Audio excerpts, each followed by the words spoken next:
உலகின் தலை சிறந்த நாடுகள் வரிசையிலே முதல்நிலைக்கு முந்திக் கொண்டிருக்கின்ற இந்திய திருநாட்டினுடைய வளர்ச்சியை கெடுக்க வேண்டும்.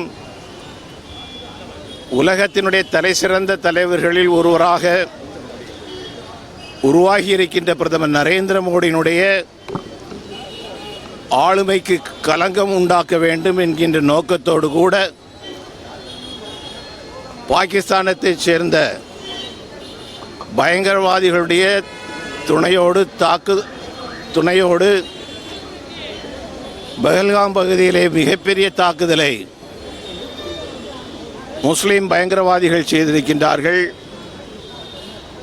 அந்த பயங்கரவாதிகள் மீது கடும் நடவடிக்கை எடுக்கப்பட வேண்டும்.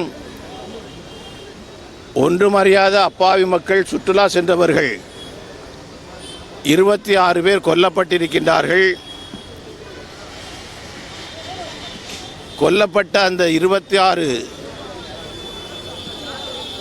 உயிர்களுக்கும் ஒரு நிம்மதியை கொடுக்க வேண்டும், இந்திய மக்களுக்கு ஒரு நம்பிக்கையை கொடுக்க வேண்டும் என்கின்ற நோக்கத்தோடு பயங்கரவாதிகளை ஒடுக்கும் முயற்சியிலே பிரதமர் நரேந்திர மோடியுடைய அரசாங்கம் செயல்பட்டு கொண்டிருக்கின்றது. பயங்கரவாதிகள் தமிழகத்தில் இருந்து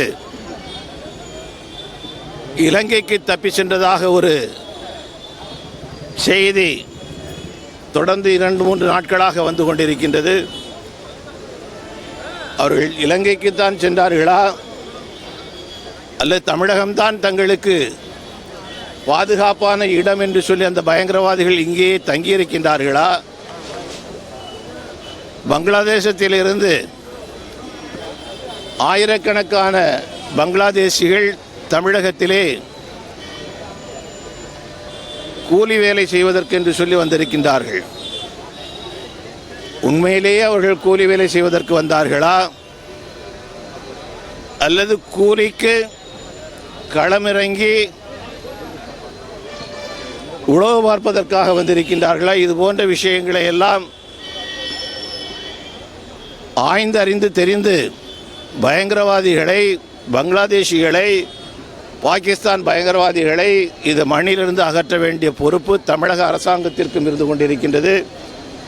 ஆகவே பிரதமர் நரேந்திர மோடி அவர்கள் நாட்டை காப்பதற்கு, மக்களை காப்பதற்கு எடுக்கக்கூடிய அனைத்து முயற்சிகளிலும் 8 கோடி தமிழர்களும் ஒன்று சேர்ந்து நிற்கின்றோம் என்கின்ற ஒரு செய்தியை, ஒரு நம்பிக்கையை அவருக்கு கொடுக்க வேண்டும் என்பதற்காக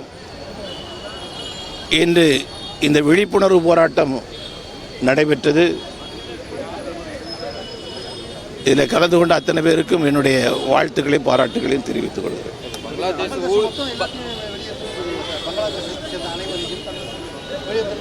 அனுமதி பெறாமல் வந்திருக்கக்கூடிய எந்த நாட்டை சேர்ந்தவராக இருந்தான்னு, அனுமதி பெறாமல் இங்கே வந்திருக்கக்கூடிய எந்த நாட்டை சேர்ந்த யாராக இருந்தாலும், எந்த மதமாக இருந்தாலும் சரிதான், அவன் எப்படி இருக்க முடியும்? அவளை எப்படி ஏற்றுக்கொள்ள முடியும்? குறிப்பாக பங்களாதேஷ் இன்றைக்கி எப்படி இருக்குதுன்னு எல்லாருக்குமே தெரியும். 1971 அந்த நாட்டை உருவாக்கி கொடுப்பதற்காக நம்முடைய நாடு எந்த அளவுக்கு உயிர் சேதங்களையும், இராணுவ உயிர் சேதங்களையும், இழப்புகளையும் நாம் சந்தித்தோங்கிறது உலகம் முழுக்க தெரிஞ்ச ஒரு விஷயம். இன்னும் அவர்கள் நன்றி கொண்டவர்களாக இருந்து கொண்டிருக்கின்றார்கள். நமக்கு எதிராக செயல்படக்கூடிய அளவுக்கு சூழ்நிலைகள் இருந்து கொண்டிருக்கின்றன. அப்போ அங்கிருந்து வந்திருக்கக்கூடியவங்க எதற்காக வந்தார்கள், என்ன செய்துக்கிட்டு இருக்காங்க, என்ன பண்ண போகிறாங்க, யாருக்கும் தெரியாது. அவங்கள எப்படி வச்சுட்டு இருக்க முடியும்?